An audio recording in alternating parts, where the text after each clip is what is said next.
Verdaderamente todo empieza en Dios, pero cuando nosotros hablamos de la familia, sabemos que la familia es un diseño de Dios. Pero cuando nosotros comenzamos a meditar en esa frase, creo que vamos a poder encontrar un gran significado dentro de ella. Porque muchas veces podemos alcanzar algunos logros en el ámbito profesional, a veces podemos alcanzar algunos logros en el ámbito de los negocios, en alguna área de nuestra vida. Pero ¿qué pasa cuando aún alcanzando esos logros, la casa, la familia, no está experimentando la calidad de vida que Dios preparó? ¿Qué pasa para la vida de un hombre, de una mujer que dice: pastor, me está yendo bien en el trabajo, estoy emprendiendo, estoy haciendo cosas extraordinarias, me está yendo bien en los negocios? Pero ¿qué pasa cuando esa persona, aun cuando logra alcanzar algunos objetivos, su familia queda en un segundo plano, en un segundo lugar, y comenzamos a ver aquellas afectaciones? Cuando nosotros hablamos de que en la familia es donde todo empieza, básicamente lo que estamos haciendo referencia es al hecho de que cuando la familia funciona bien, cuando la familia camina bien, todo lo demás puede irse alineando. La familia se convierte como en nuestro lugar seguro, como en nuestro lugar secreto. Fuimos diseñados para vivir en familia. Desde Génesis capítulo 2, versículo 18, cuando Dios ve a Adán y le dice a Adán: verdaderamente no es bueno que el hombre estuviera solo. Desde esa primera declaración ya Dios nos está mostrando el hecho de lo valioso que es la familia, porque una vez que Dios ve que no es bueno que el hombre esté solo, dice: le haré ayuda idónea para él.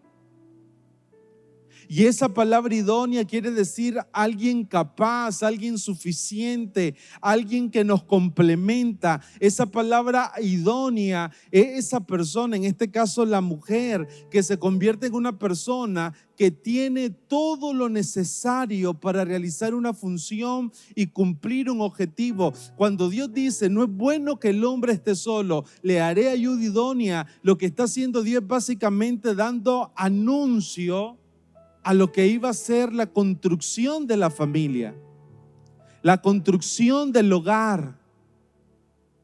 Una vez que Dios crea al hombre y la mujer, la primera declaración que hace sobre la casa es una declaración de bendición, de que se multiplicaran, de que fructificaran. Era todo un ámbito. Cuando uno piensa en la casa, debe pensar en un ámbito de propósito, de amor. Debe de pensar en un ámbito donde Dios quiere hacer algo. Y una de las cosas que Dios nos ha hablado como iglesia es poder entender que una iglesia saludable depende de familias saludables. No hay familia perfecta, pero familia es familia. Nadie pudiera decir una mañana como hoy: pastor, mi familia es perfecta, no tiene ningún error. No, toda la familia vivimos diferentes desafíos, diferentes situaciones, momentos adversos.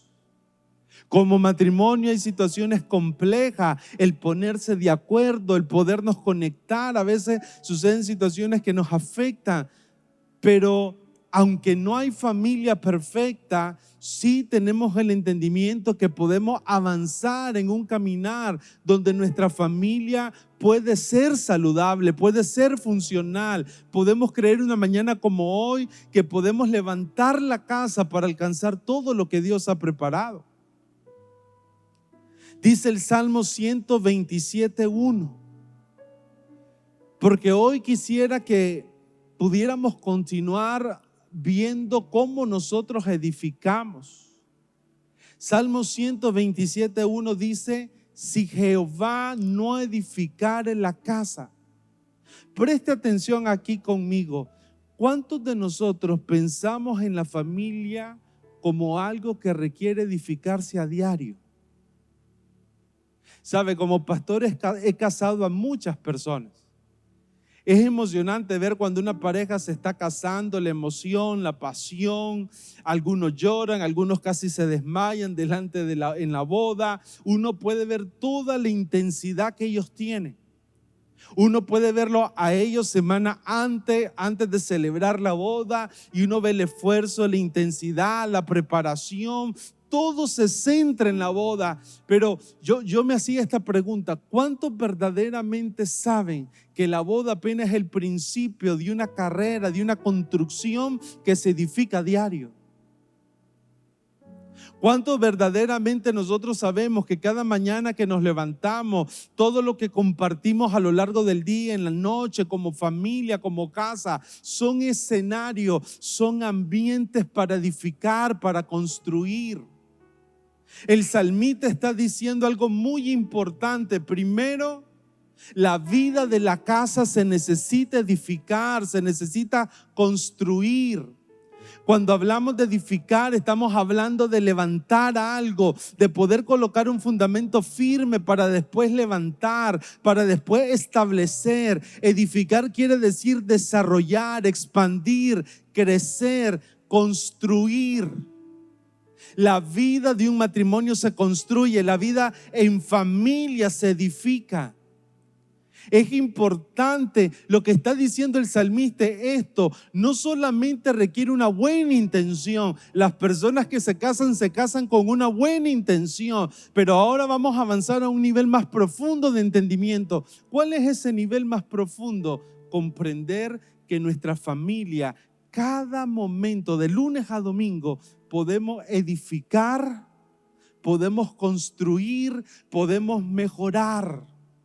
¿Saben cuál es el peligro más grande? Creer que la vida de nuestra familia va a la deriva. El peligro más grande en los tiempos que vivimos, tiempos complejos, es creer que la vida de nuestra familia depende de las circunstancias. Las circunstancias no pueden definir tu familia. Lo que define tu familia es lo que Dios dijo para tu casa. Pero necesitamos entender edificación. La vida de la casa no sucede al azar. La fortaleza de una casa depende del entendimiento que nosotros tengamos, de saber que todo el tiempo edificamos. Una casa que se construye es una casa que resiste. Es una casa que puede permanecer. Pero la segunda cosa que dice el salmista, algo muy importante. Para edificar la casa, Salmo 127:1, Dios tiene que ser el centro. Si Jehová no edificare la casa. Ahora escuche bien, usted tiene que tener cuidado cuando leemos esto, porque si lo leemos muy rápidamente pareciera que es un asunto de Dios. Lo que el salmista está diciendo es que el centro de la edificación, el diseño de la edificación, la visión de cómo construimos, la manera en cómo lo hacemos, parte del Señor. Todo lo que Dios puede hacer en nuestra casa, si Jehová no edificare la casa, lo que está diciendo es esto: si Dios no se convierte en el centro de nuestra casa, en la prioridad de nuestra casa, en vano es nuestro esfuerzo, en vano es nuestro trabajo, en vano es lo que nosotros podemos lograr. Muchas veces nosotros necesitamos entender que hay una combinación extraordinaria cuando Dios es el centro y cuando nosotros como familia nos esforzamos para edificar. Si lo hacemos solamente desde un plano humano, desde un plano natural, desde nuestra propia sabiduría, la edificación no puede tener los rendimientos que tal vez esperemos. Dice el salmista: vano el trabajo. No tiene un fruto, no tiene un resultado favorable. Pero si Dios está en la ecuación, sumado al esfuerzo humano, los resultados van a ser extraordinarios.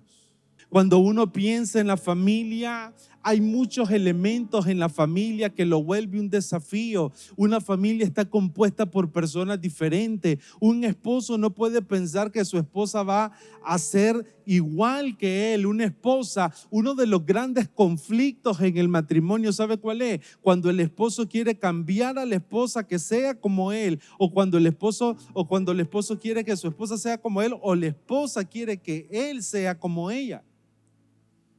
Cuando nosotros vemos la familia, hay un elemento importante, lo vamos a ir desarrollando, pero la familia está compuesta por personas diferentes, que tienen situaciones emocionales diferentes, que está compuesta por individuos. ¿Sabe qué pasa en una familia? Todas las personas que componen una familia constantemente están experimentando cambios.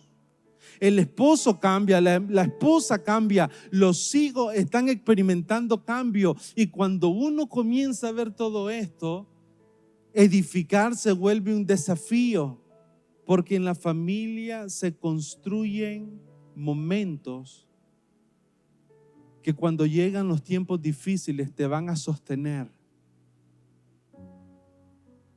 Usted sabe que es algo valioso en una familia, que cuando uno hace una mirada hacia la historia, hacia atrás, uno puede recordar momentos con los padres, uno puede recordar momentos como matrimonio y saber que esos momentos establecieron cosas en nuestros corazones, establecieron ámbitos de fe, fueron momentos que cuando llegan los tiempos a veces adversos, complicados y complejos, son momentos que verdaderamente cobran significado y nos sostienen en los tiempos difíciles. La vida de la familia no es un evento, no es un momento. La vida de nosotros es una vida en familia y todos nosotros necesitamos trabajar para poder encontrar esa vida. Pero aquí es donde nosotros hablábamos de lo importante de anticiparnos. Comenzamos a ver, quiero que vaya conmigo a Génesis capítulo 6, versículos 5 al 8. Porque todo esto forma parte de un diseño divino, pero hay algo que se vuelve elemental en este tiempo y es la importancia que usted y yo nos anticipemos. Es la importancia de que nosotros podamos desarrollar un entendimiento. Yo necesito desarrollar un entendimiento de que las circunstancias no tienen que gobernar mi casa. Yo necesito levantarme como esposo, como papá de la casa para poder direccionar en medio de las circunstancias. Pero tiene que ver con un elemento de anticipación, tiene que ver con un entendimiento. ¿Cuántos de nosotros tomamos acciones anticipadas ante lo que puede acontecer? Proverbios 22:3, quiero leer la Nueva Versión Internacional. Proverbios 22:3 dice esto, Proverbios 22:3 dice, el prudente, ¿cuántas personas prudentes hay acá? El prudente dice, ve el peligro. El prudente ve que las circunstancias están cambiando. El prudente ve aquellas cosas que pueden atentar contra la casa. Dice, el prudente ve el peligro y lo evita. ¿Cómo nosotros evitamos los peligros que están aconteciendo en los tiempos que vivimos?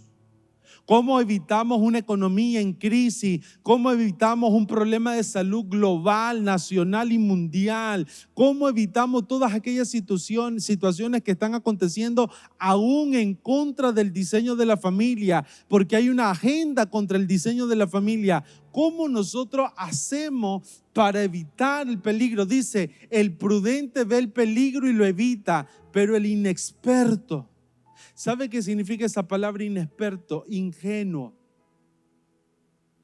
Alguien que no puede ver que hay algo que se puede levantar. Dice, el inexperto sigue adelante y sufre las consecuencias.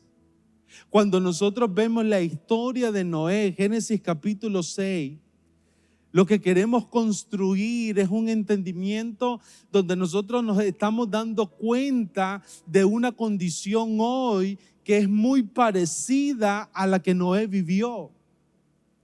Una condición donde Génesis 6, versículo 5 dice, y vio Jehová que la maldad de los hombres era mucha en la tierra. Yo le hago una pregunta hoy. ¿Cuánto de esa declaración es real hoy entre nosotros? La maldad se ha multiplicado.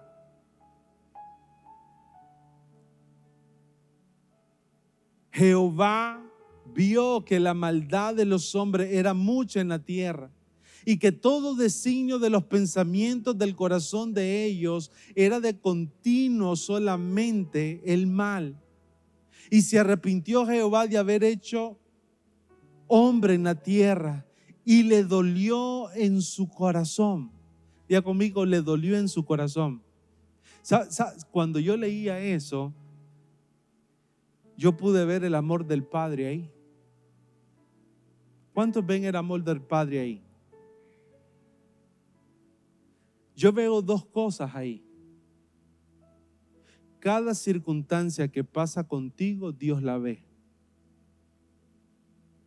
¿Se acuerda el mensaje de Juan a las iglesias de Apocalipsis? ¿Sabe cómo comienza siempre el mensaje? Yo conozco tus obras.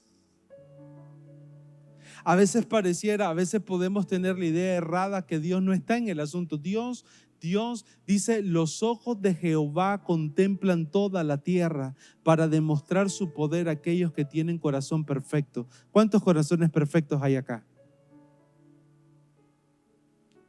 Cuando yo leo eso, veo a un Dios que está pendiente de lo que está pasando contigo. Veo a un Dios que está pendiente de lo que está pasando con tu casa. Veo a un Dios que se duele en su corazón cuando algo no está funcionando, cuando las cosas no están marchando bien. Dice, se dolió Dios en su corazón y dijo Jehová, raeré de sobre la faz de la tierra los hombres que he creado, desde el hombre hasta la bestia y hasta el reptil y las aves del cielo, pues me he arrepentido de haberlo hecho. Versículo 8, pero, diga conmigo, pero, va a haber un cambio ahora. Dice, Noé halló gracia ante los ojos de Dios. La realidad de la generación de Noé, la realidad de la humanidad en los tiempos de Noé era una realidad corrupta. Eran corazones que literalmente caminaban hacia el mal. Eran corazones que se desviaron de un propósito, de un diseño. Dios quería hacer algo grande para la humanidad. ¿Sabe qué es interesante? Que Dios siempre trabaja a través de las generaciones.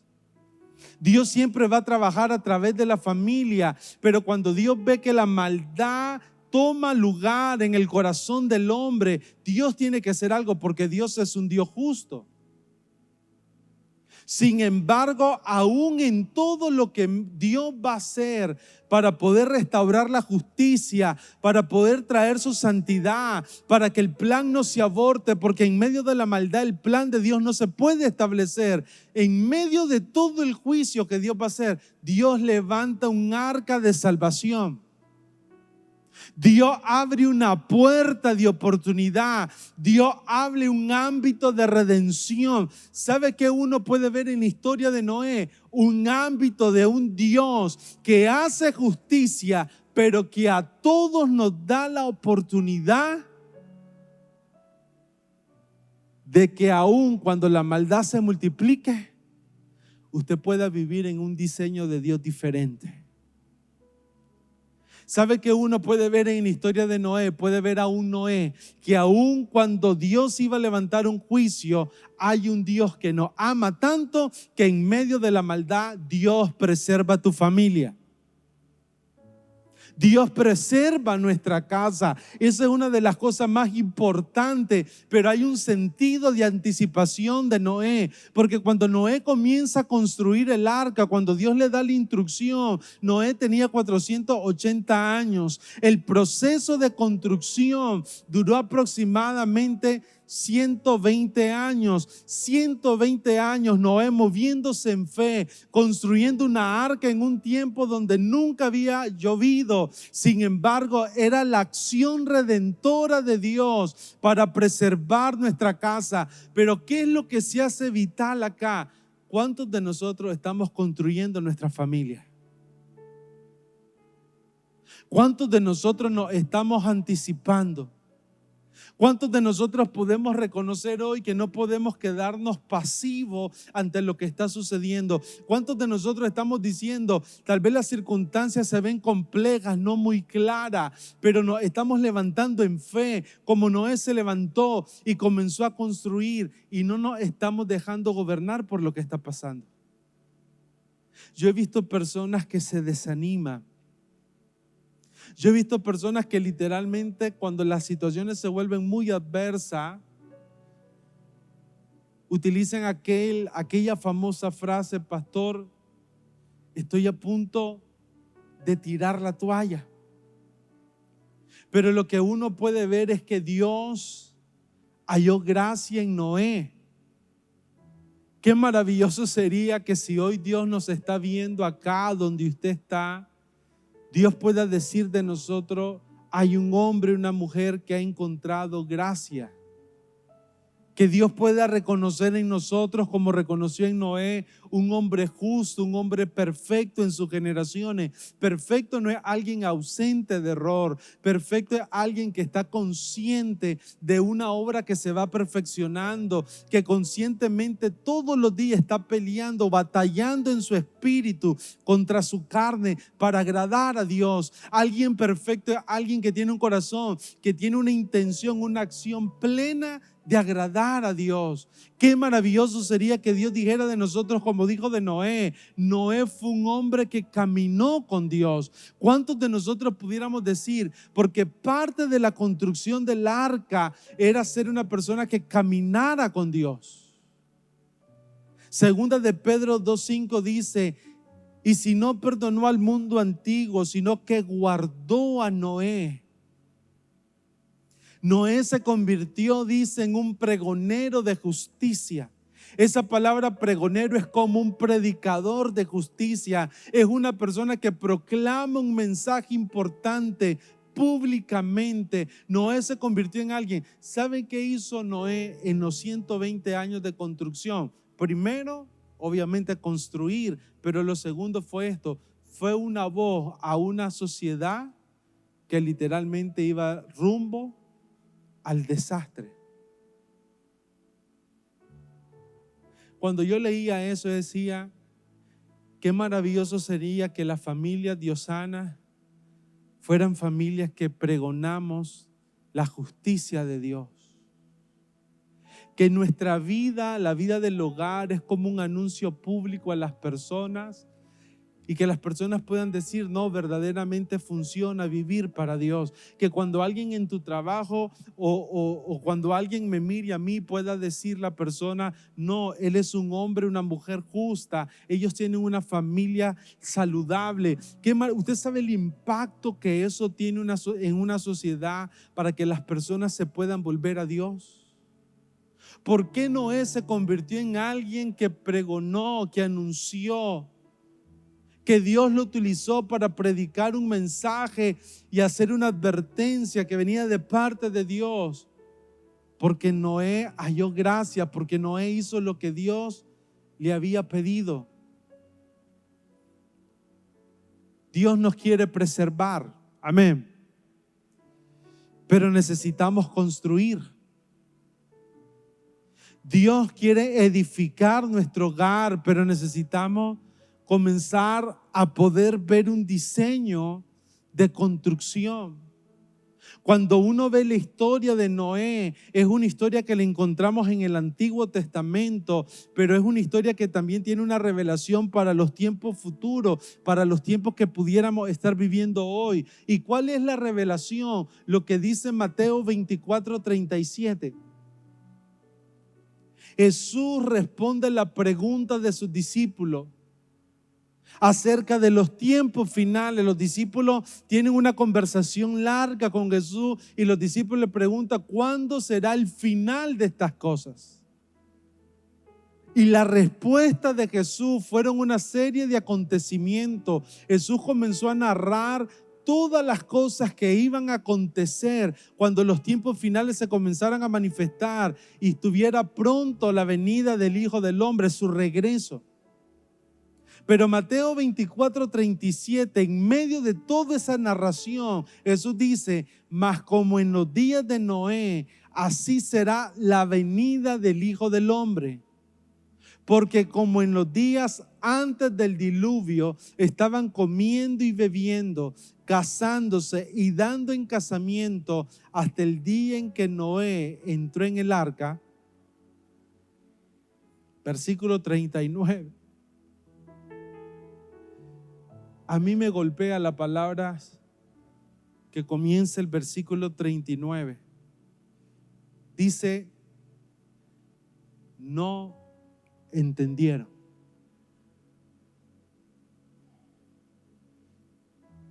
Usted sabe qué complicado es saber que hay una voz de Dios, hay una advertencia de Dios. Medite un poquito conmigo cuántas cosas Dios ha hablado acerca de tu familia.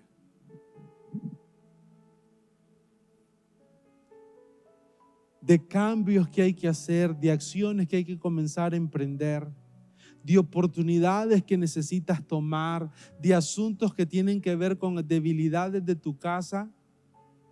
¿Cuántas de esas cosas nosotros pudiéramos decir, como dice Mateo 24:39, y no las entendimos? Hasta que vino el diluvio. Yo me acuerdo que cuando estábamos en el equipo de los jóvenes y jóvenes adultos, una de las cosas que yo siempre les decía a los jóvenes era esta: es mejor aprender por la obediencia que por la experiencia.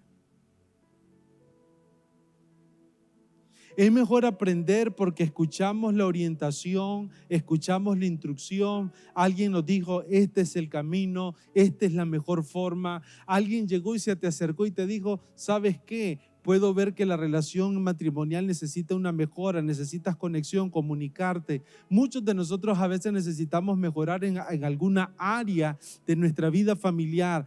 Qué importante es aprender por la instrucción y la obediencia y no por la experiencia, porque la experiencia produce dolor. Dice el versículo 39, no entendieron hasta que vino el diluvio, no entendieron hasta que la casa cayó, no entendieron hasta que la ruina llegó, no entendieron hasta que las cosas se complicaron. Qué importante es que nosotros, y esa es mi oración esta mañana, que todos nosotros podamos ser personas que cuando Dios habla, escuchamos su voz. ¿Qué fue lo que no entendieron?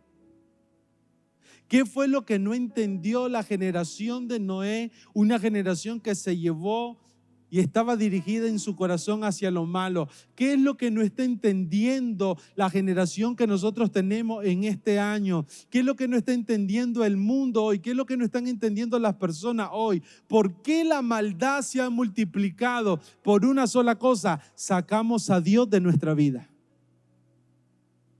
Comenzamos a generar un estilo de vida de autopreservación. Comenzamos a generar un estilo de vida donde lo más importante solamente es suplir las necesidades físicas, las necesidades materiales, y nos olvidamos que somos un hombre espiritual diseñado para adorar y amar a Dios.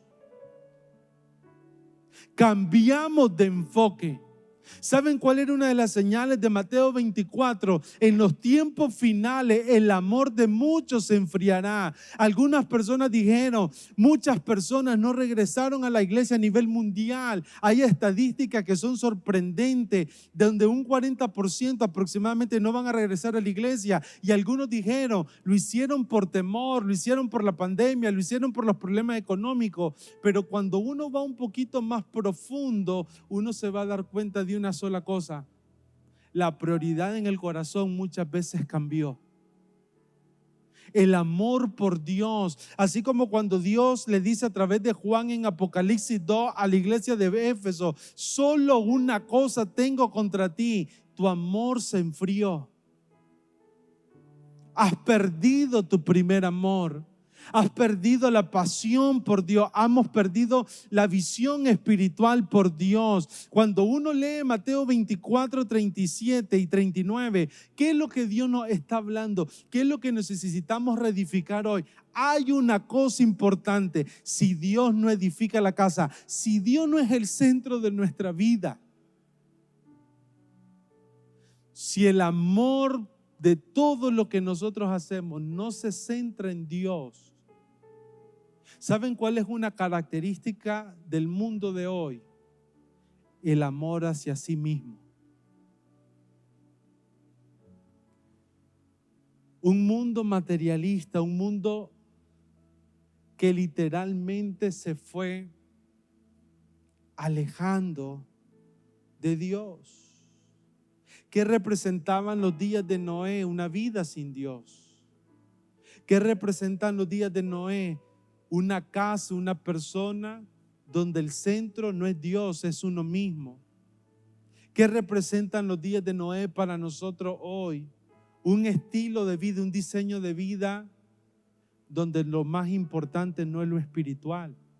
Entonces, ¿cómo construimos? ¿Cómo edificamos? Yo necesito tener claridad y un diseño. Yo necesito tener claro un plano de construcción. La construcción no se improvisa, la familia no se improvisa. Hoy estuvimos hablando ya los domingos pasados de la importancia de construir un FODA, de la importancia de reunir a la casa y comenzar a evaluar cuáles son las fortalezas que tenemos como familia. No hay ninguna familia en este lugar que no tenga algunas fortalezas. Algunas cosas dentro de la casa que son buenas. Hay familias que una de sus fortalezas puede ser, tienen mucho tiempo juntos compartiendo.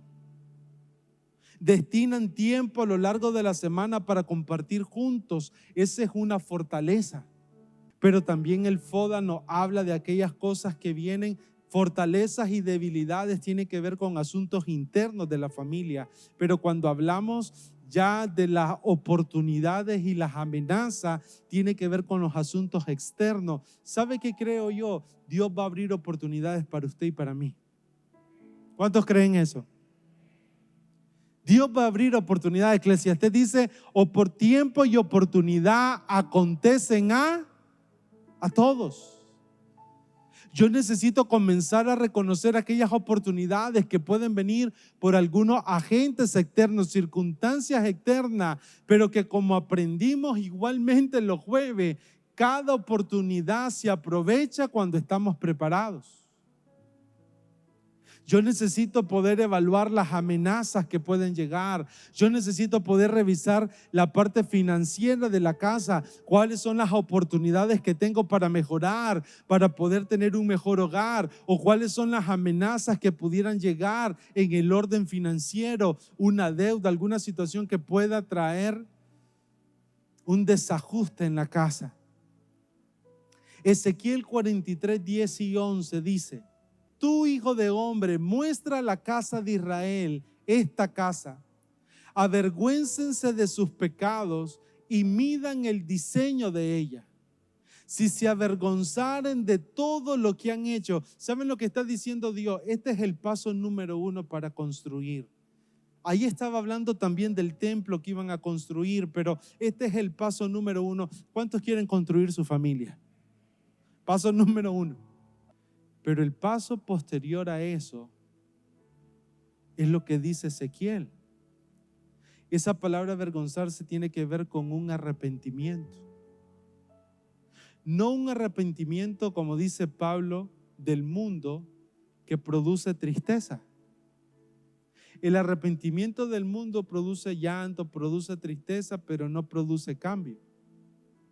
Pero el arrepentimiento que habla acá es un arrepentimiento. Esto es arrepentimiento. Estaba haciendo las cosas de esta manera y hago un cambio de dirección.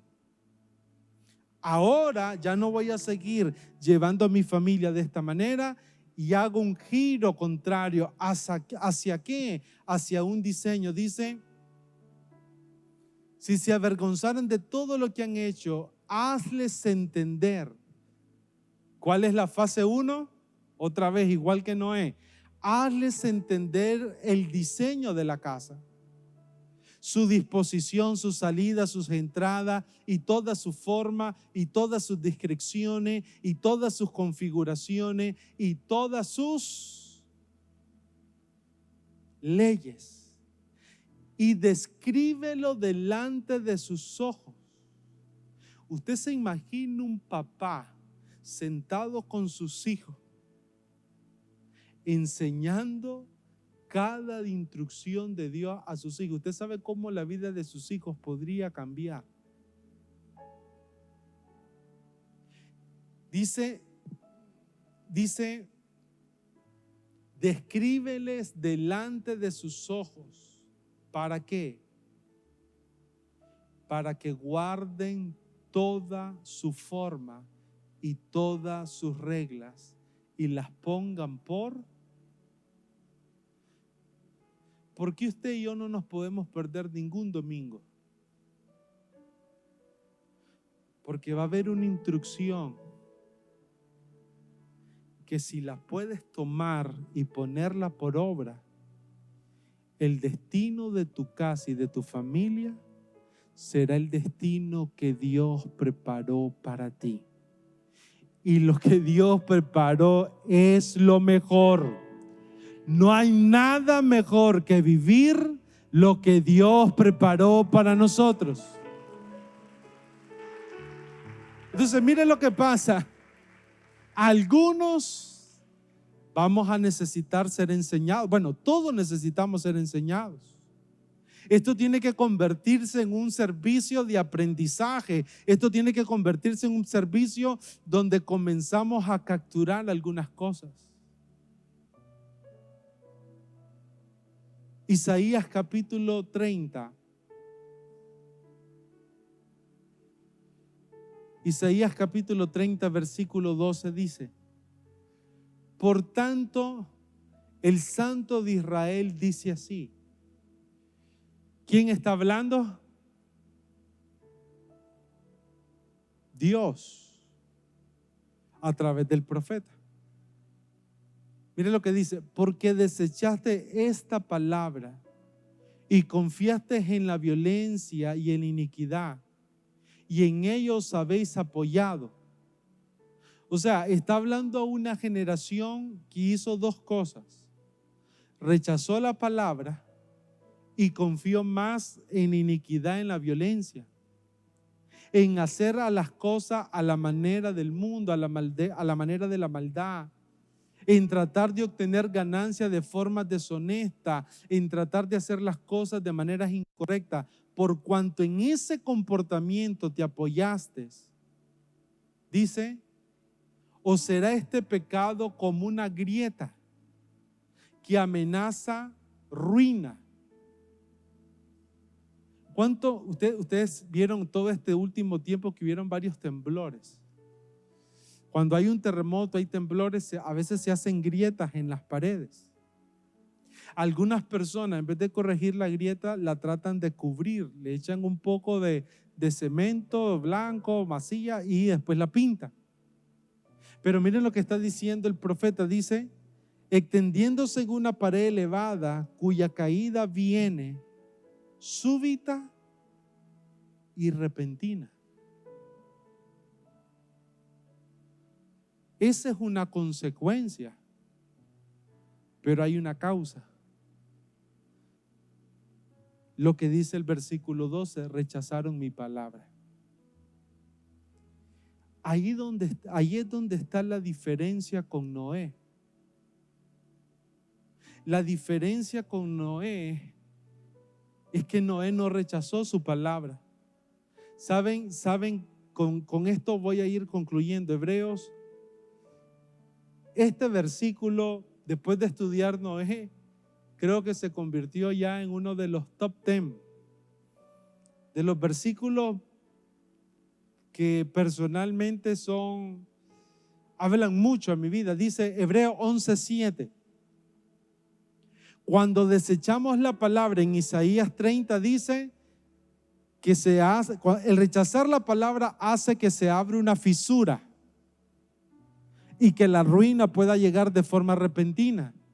Pero en el caso contrario, Noé, Hebreos 11:7 dice: por la fe Noé, cuando fue advertido por Dios, cuando Dios le habló, cuando Dios le dio una palabra, cuando Dios se le manifestó, dice, por la fe Noé, cuando Dios le dio una advertencia acerca de las cosas que aún no se veían, con temor preparó el arca que en su casa se salvase. Y por esa fe condenó al mundo y fue hecho heredero de la justicia que viene por la fe. ¿Qué hizo Noé? Fue un hombre que se activó en la fe. Fue un hombre que aún no viendo, esto es fe. Pastor, no veo nada. Aún no viendo, aún no habiendo llovido, aún no en tener un entendimiento claro de todas las cosas. Yo no creo, usted sabe que estaba leyendo los 3 capítulos de Noé. Dice que el diluvio comenzó después de 7 días que ellos ya estaban en el arca. Póngase a pensar, yo me estaba riendo, clase clavo, se metieron en el arca y pasaron día 1, no llueve. Día 2. No me imagino lo que pudo haber dicho a la esposa de Noé, te lo dije. Usted se pone a pensar 7 días antes que las compuertas de los cielos se abrieran y llegara el diluvio. Pero ¿saben qué aprendo de esta historia? Que cuando nosotros actuamos aún no viendo, pero sí honrando lo que Dios nos ha dicho, hay una promesa que va a preservar tu casa. Y lo que para un momento era burla para Noé, porque a veces ser cristiano es burla para muchos, a veces ser cristiano es crítica para muchos, a veces ser cristiano es objeto de burla y de crítica. Yo no me imagino cuánta gente se burló de la vida de Noé. ¿Cuánta gente le puede haber dicho, sos un loco, lo estás perdiendo todo, estás haciendo cosas ilógicas? ¿Cuántas personas pudieran decir, hoy pastor, usted no tiene lo que me ha costado llevar mi fe? Pero yo quiero darte una palabra de esperanza hoy. Eso que te ha costado es lo que te va a preservar, y no por lo que has hecho, sino por una sola cosa: te mantuviste creyéndole a Dios. Y la palabra de Dios dice: el justo vivirá por su fe. Vamos a vivir por medio de la fe. Y lo que el mundo se burló fue un acto de justicia de parte de Dios, pero también de redención. Y tal vez usted dice, pastor, pero mis hijos están en rebeldía. Bueno, activa su fe, preserve su casa, comencemos a accionar, busquemos ayuda, comencemos a aprender, conectémonos con todo lo que estamos haciendo. Vale la pena. ¿Saben qué estaba diciéndonos Noé en Hebreos 11:7? Que puede ser que usted diga, pastor, estoy quebrado. ¿Para qué voy a hacer un presupuesto si estoy en rojo? Estoy quebrado. Bueno, amados hermanos, ¿sabe qué digo Noé? Pero si nunca ha llovido. Pero Noé solo escuchó una cosa: construye un arca. Construye un arca. Que la voz más fuerte que usted y yo escuchemos sea la voz de Dios. Que la voz más fuerte, audible a tu corazón, sea lo que Dios te está diciendo. De repente vas a hacer los números y te vas a dar cuenta que no cuadra. Pero Dios dijo, que recuerde lo que Dios dijo: Dios suplirá todo lo que te falte conforme a su riqueza en gloria. Y estamos reconstruyendo, estamos reedificando, estamos levantando. Tal vez el enemigo quiso derribar tu familia, pero Dios hará prosperar tu casa. amado, yo deseo, dice Juan, que seas prosperado en cuántas cosas, en todas las cosas, que haya salud en tu casa, así como prospera tu alma. Isaías 43, 1 y 2 dice, Isaías 43, 1, recibe esta palabra en su corazón. Dice, ahora así dice Jehová, creador tuyo, oh Jacob, y formador. ¿Sabe quién nos formó a usted y a mí? El que hizo los cielos y la tierra. Formador tuyo, Israel, no temas, porque yo te redimí, te puse nombre, mío eres tú. ¿Cuántos reciben eso? Versículo 2. Cuando pases por las aguas, yo estaré con... ¿Sabe dónde creo que escribió eso el profeta? De la revelación del Espíritu Santo, pero también de la historia de Noé. Cuando pases por la agua, yo estaré contigo. Y si por los ríos, no te anegarán. Y cuando pases por el fuego, no te quemará, ni la llama arderá en ti. Salmos, y con esto concluyo. Salmo 112:1 dice: bienaventurado el hombre que teme a Jehová. Dichoso, bienaventurado el hombre que teme a Jehová y en sus mandamientos se deleita en gran manera. Su descendencia, sus hijos, será poderosa en la tierra. Entre más amemos a Dios y su palabra, eso tendrá un efecto en tus generaciones. Su descendencia será poderosa en la tierra. La generación de los rectos será bendita. Bienes y riqueza hay en su casa, y su justicia permanece para siempre. Resplandeció en las tinieblas, luz a los rectos. Cierra tus ojos ahí. Aunque el mundo se llene de tinieblas, la luz de Dios resplandecerá sobre ti.